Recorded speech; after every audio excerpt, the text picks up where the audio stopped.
வணக்கம். இப்ப யோசிச்சு பாருங்க. உங்ககிட்டயே ஒரு பர்சனல் அசிஸ்டன்ட் இருந்து, நீங்க எடுக்கிற எந்த ஒரு கோர்ஸ்க்கும் தேவையான கன்டென்ட்ட உடனுக்குடனே உருவாக்கி கொடுத்தா எப்படி இருக்கும்? சூப்பரா இருக்கும்ல? இன்னைக்கு நாம ஆர்டிஃபிஷியல் இன்டெலிஜென்ஸ அதாவது ஏஐய எப்படி அப்படிப்பட்ட ஒரு சூப்பர் அசிஸ்டன்ட்டா மாத்துறதுன்னு தான் பார்க்க போறோம். நீங்க ஒரு டீச்சரா இல்லனா ஆன்லைன்ல கண்டென்ட் கிரியேட் பண்றவரா இருந்தா கண்டிப்பா இந்த பிரஷரை நீங்க ஃபீல் பண்ணிருப்பீங்க. டெய்லி புதுசா குவாலிட்டியா பாடங்களை உருவாக்கணுமேங்கிற அந்த ஒரு சவால் இருக்கே, அது சாதாரண விஷயம் இல்ல. ஆமாங்க. தினமும் புதுசு புதுசா யோசனைகளை கண்டுபிடிச்சு நல்ல தரமான கண்டென்ட்டை உருவாக்குறது உண்மையிலே ஒரு பெரிய சவால் தான். இது நிறைய கண்டென்ட் கிரியேட்டர்ஸ் ஃபேஸ் பண்ற ஒரு பொதுவான பிரச்சனை. வாங்க முதல்ல இத பத்தி கொஞ்சம் விரிவா பார்க்கலாம். ஒவ்வொரு நாளும் புதுசா சுவாரஸ்யமா அதே சமயம் துல்லியமான தகவல்களோட கண்டென்ட் கொடுக்கணுங்கிற அந்த ஒரு தேவை இருக்கு பாருங்க. அது நம்மளோட நேரத்தை அதிகமா எடுத்துக்கிறத மட்டும் இல்லாம சில சமயம் ஒரு விதமான மன அழுத்தத்தையும் கொடுத்துடும். இதனால நாம உருவாக்குற கண்டென்ட்டோட தரம் கூட குறைய வாய்ப்பு இருக்கு. சரி, இந்த கண்டென்ட் சவாலை ஜெயிக்க ஒரு பவர்ஃபுல்லான டூல் இருந்தா எப்படி இருக்கும்? இங்க தான் ஆர்டிஃபிஷியல் இன்டெலிஜென்ஸ் அதாவது ஏஐ ஒரு சூப்பரான தீர்வா வருது. ஆனா அதை எப்படி நாம சரியா பயன்படுத்திக்கிறது? இங்க தான் அசல் மேட்டரே இருக்கு. சும்மா ஏஐய பயன்படுத்துறதுல மட்டும் விஷயம் இல்ல.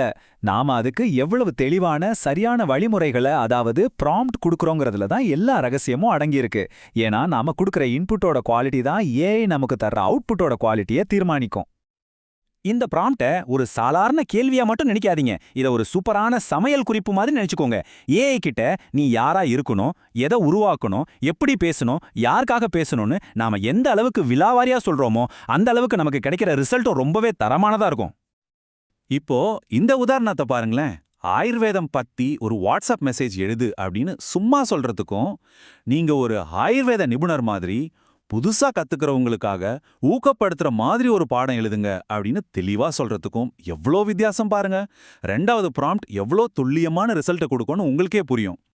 சரி, இவ்ளோ பவர்ஃபுல்லான தெளிவான ஒரு ப்ராம்ப்டை எப்படி தான் உருவாக்குறது? அதுக்கான ரொம்ப சிம்பிளான ஸ்டெப்ஸை இப்போ நாம பார்க்கலாம்.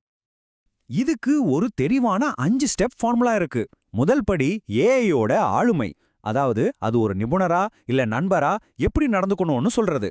ரெண்டாவது அதோட டோன் எப்படி இருக்கணும், ஃபார்முலா இல்ல சிம்பிளா ஊக்கப்படுத்துற மாதிரியான்னு செட் பண்றது.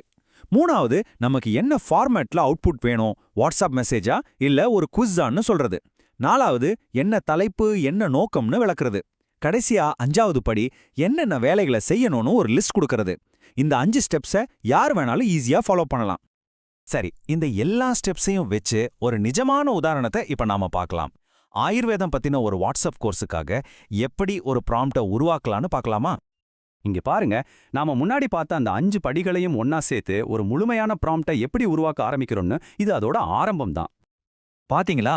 ஏஐயோட ஆளுமை ஒரு நட்பான ஆயுர்வேத நிபுணர், பார்வையாளர்கள் ஆரம்ப நிலையாளர்கள், மொழி எளிய தமிழ், டோன் ஊக்கமளிக்கும் அப்படின்னு நாம எவ்வளவு தெளிவா சொல்றோமோ அந்த அளவுக்கு நமக்கு தேவையான கச்சிதமான ஒரு ரிசல்ட் கிடைக்கும். ஓகே, இப்போ உங்களுக்கு இந்த ப்ராம்ப்ட் உருவாக்குற டெக்னிக் தெரிஞ்சிருச்சு. இப்போ உங்களுடைய அடுத்த ஸ்டெப் என்ன? ரொம்ப முக்கியமான விஷயம் என்னன்னா, இந்த ஸ்கில் வெறும் ஆயுர்வேதத்துக்கு மட்டும் இல்ல. ஆமாங்க, நீங்க கணிதம் சொல்லி கொடுத்தாலும் சரி இல்ல மார்க்கெட்டிங் பத்தி எழுதினாலும் சரி, இந்த ப்ராம்ப்ட் உருவாக்குற முறை ஒரு டிரான்ஸ்ஃபரபிள் ஸ்கில். இத வச்சு நீங்க எந்த துறையை தேர்ந்தெடுத்தாலும் அதுக்கேத்த மாதிரி ஒரு ஸ்பெஷலான கண்டென்ட்டை உருவாக்க முடியும். இது நம்ம எல்லாரையும் ஒரு முக்கியமான கேள்விக்கு கூட்டிட்டு போகுது. நாம, அதாவது கண்டென்ட் கிரியேட்டர்ஸும் கல்வியாளர்களும் ஏஐய வெறும் ஒரு கருவியா மட்டும் பார்க்காம அதை நம்மளோட ஒரு கிரியேட்டிவ் பார்ட்னரா எப்படி பயன்படுத்த போறோம்?